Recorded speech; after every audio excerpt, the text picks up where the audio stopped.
북한이 유엔 안보리 의장 성명 채택에 맞서 육자회담 불참과 불능화한 핵시설의 원상 복구를 선언했습니다. 정부는 내일 대량 살상무기 확산 방지 구상 PSI 전면 참여를 발표할 예정입니다. 검찰은 오늘 노건호 연철호 씨를 재소환해서 박연차 회장에게 받은 500만 달러의 성격을 집중 조사하고 있습니다. 학원 10곳 가운데 7곳이 수강료를 높게 받고 있고 학부모의 대부분은 학원비로 부담을 느끼는 것으로 조사됐습니다. 이상은 이 시간 주요 뉴스입니다.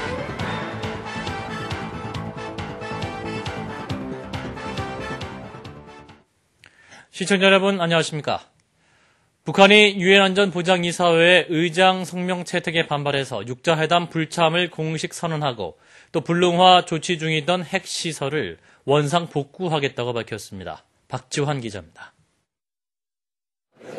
우리 시간으로 오늘 새벽 유엔 안보리가 대북 제재를 담은 의장 성명을 회원국 만장일치로 채택하자 북한이 초강경 카드를 빼들었습니다. 북한 외무성은 오늘 오후 성명을 통해 육자회담 파탄과 핵시설 원상 복구 등을 공식 선언했습니다.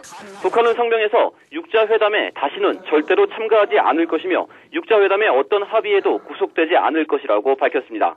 북한은 또 불능화 작업이 진행 중이던 핵시설을 원상 복구해 정상 가동하는 조치의 일환으로 영변 핵시설에서 나온 폐연료봉들을 깨끗이 재처리할 것이라고 밝혔습니다. 이와 함께 자위적 핵 억지력을 백방으로 강화해 나갈 것이라고 강조했습니다. 북한의 이번 성명은 사용할 수 있는 모든 카드가 포함된 치밀하게 개선된 초강경 행동으로 보입니다. 이에 따라 지난 2003년부터 시작돼 올해로 6년째를 맞는 육자회담은 존폐의 중대 기로에 서게 됐습니다. 유엔 안보리 의장 성명에 대해 북한이 강도 높게 반발하고 나서면서 한반도에 추가적인 긴장이 고조되고 있습니다. CBS 뉴스 박지환입니다. 정부는 PSI, 즉 대량 살상무기 확산 방지 구상에 전면 참여하기로 결정하고 내일 오전 10시에 공식 발표할 예정입니다. 정부는 오늘 청와대에서 유명한 외교통상부 장관 주재로 외교안보 정책조정회의를 열어 이같이 확정하고 이명박 대통령에게 보고한 것으로 알려졌습니다. 북한은 우리가 PSI에 전면 참여할 경우 선전포고로 간주해서 단호한 대응 조치를 취할 것이라는 입장이어서 한반도 주변의 긴장은 더욱 고조될 전망입니다. 검찰은 노 전 대통령의 아들 건호 씨와 조카 사위 연철호 씨를 오늘 다시 소환해서 500만 달러의 성격을 집중 조사하고 있습니다. 노 전 대통령에 대한 소환 조사는 다음 주로 미뤄질 것으로 보입니다. 대검찰청에서 심훈 기자입니다. 대검찰청 중앙수사부는 노무현 전 대통령의 아들 건호 씨와 조카 사위 연철호 씨를 오늘 재소환해 조사하고 있습니다.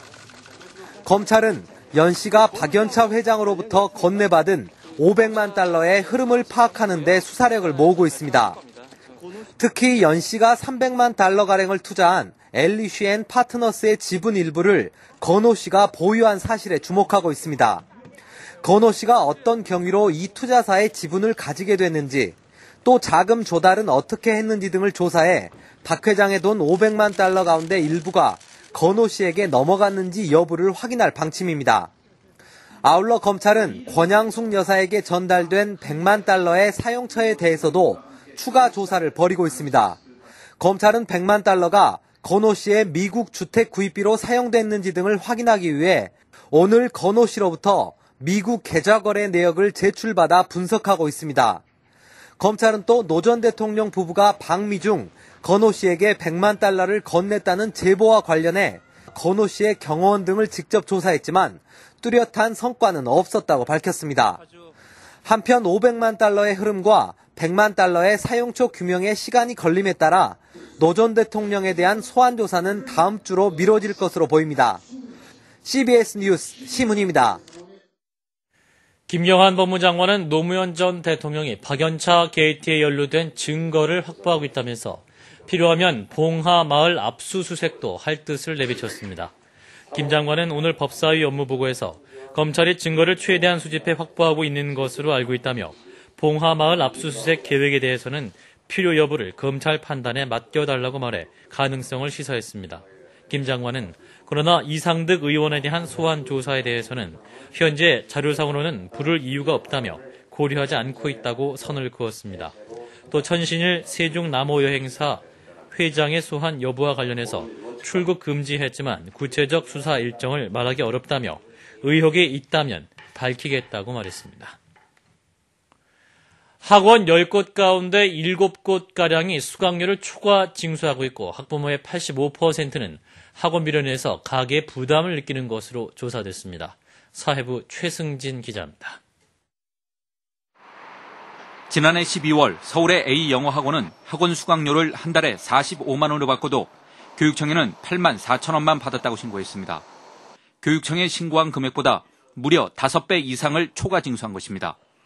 교육과 기술부가 코리아 리서치에 의뢰해 지난해 10월부터 올 1월까지 500개 학원을 대상으로 조사한 결과 67%인 358개 학원이 교육청에 신고된 수강료보다 높게 받은 것으로 나타났습니다. 초과 징수 학원 중 29곳은 5배 이상을 받은 것으로 조사됐고 75곳은 1.2배에서 1.5배를 징수한 것으로 집계됐습니다. 외국어 학원의 초과 징수 비율이 74%로 가장 높았고 피아노 학원이 52%로 가장 낮았습니다. 또 자녀의 학원비 때문에 대부분의 가정이 큰 부담을 느끼고 있는 것으로 나타났습니다. 학부모 1,500여 명을 대상으로 한 조사에서 85%가 학원비가 가계에 부담이 된다고 응답했습니다. 그러나 실제 경제적 부담으로 학원 수강을 중단하거나 옮긴 경우는 36%로 낮게 나타났습니다. CBS 뉴스 최승진입니다. 올해 재산세 과세 기준인 공정시장 가액 비율이 주택은 공시가격의 60%, 토지와 건물은 70%로 결정돼 전체 주택 가운데 55%가 올해 재산세를 덜 내게 됩니다. 그러나 수도권을 중심으로 한 나머지 45%의 주택은 그동안 재산세를 산출세액보다 적게 냈기 때문에 올해 재산세는 늘어나게 됩니다. 행정안전부 관계자는 공정시장 가액 제도로 올해부터는 주택 가격이 하락해도 재산세가 느는 문제가 해소됐다면서 올해 전체 재산세 수는 8조 3천억 원으로 지난해와 비슷한 수준이 된다고 밝혔습니다. 서민들이 즐겨 찾는 삼겹살 가격이 고공행진하면서 500g의 소매 가격이 10,000원을 넘어섰습니다. 농수산물 유통공사에 따르면 삼겹살 중품 500g의 평균 가격이 1,080원을 기록했습니다. 농식품부는 이에 대해 3월부터 9월까지는 삼겹살 소비량이 많은 성수기로 3월부터는 계절적으로 출하가 줄어드는 때여서 가격이 뛰는 것으로 보고 있다고 말했습니다. 우리 국민 10명 중 9명은 노후에 자녀로부터 부양받을 것을 기대하지 않는 것으로 나타났습니다. 한국보건사회연구원이 최근 전국 성인 남녀 1,000여 명을 대상으로 조사한 결과 응답자의 77.2%가 노후에 스스로 부양하겠다고 답했습니다.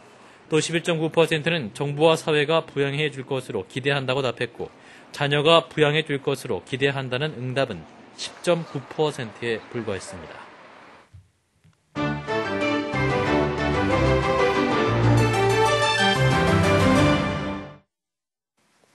중국 법원은 지난해 티베트에서 발생한 시위 중 2명을 체포해 사형을 선고했습니다. 이 티베트 유혈 시위 가담자에게 사형이 선고된 것은 이번이 처음이었는데요. 인도 뉴델리 중국 대사관 앞에서는 이에 항의하는 시위가 벌어졌습니다. 티베트 사형 선고 반대 시위 현장으로 한번 가봅니다. 인도 뉴델리 주재 중국 대사관 앞에서는 시위를 벌이는 티베트 망명 대학생들과 경찰과의 충돌이 벌어졌습니다.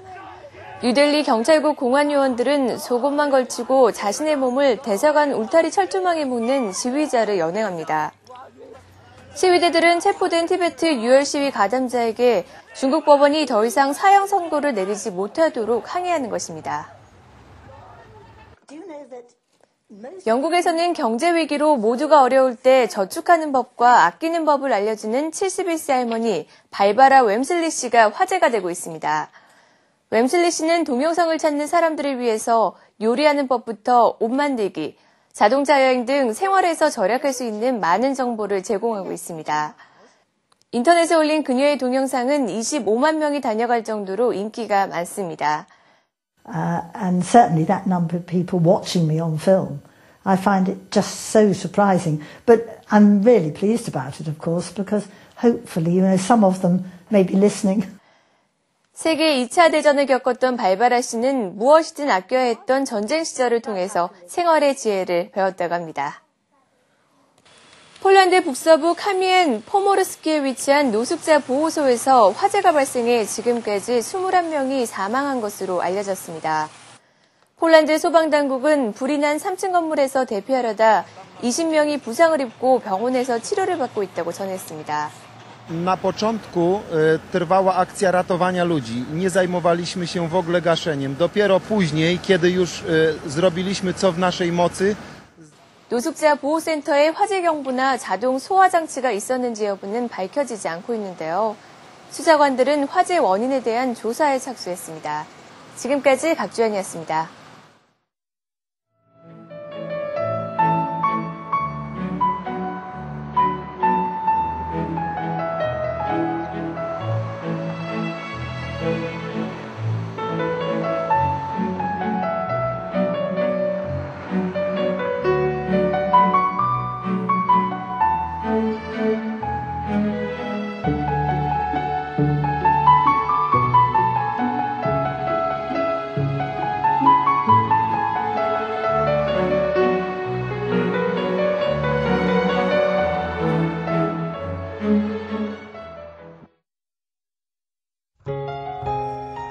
날씨입니다. 내일은 전국에 바람이 약간 강하게 불고 차차 흐려져서 중부지방은 낮부터, 남부지방은 오후부터 비가 오겠으나 예상 강우량은 5mm 안팎으로 적겠습니다. 아침 최저기온 5도에서 12도, 낮 최고기온 12도에서 22도로 오늘보다 기온이 떨어지겠습니다. 서울의 현재 기온은 18.9도입니다. 이상으로 CBS 뉴스를 마칩니다. 고맙습니다.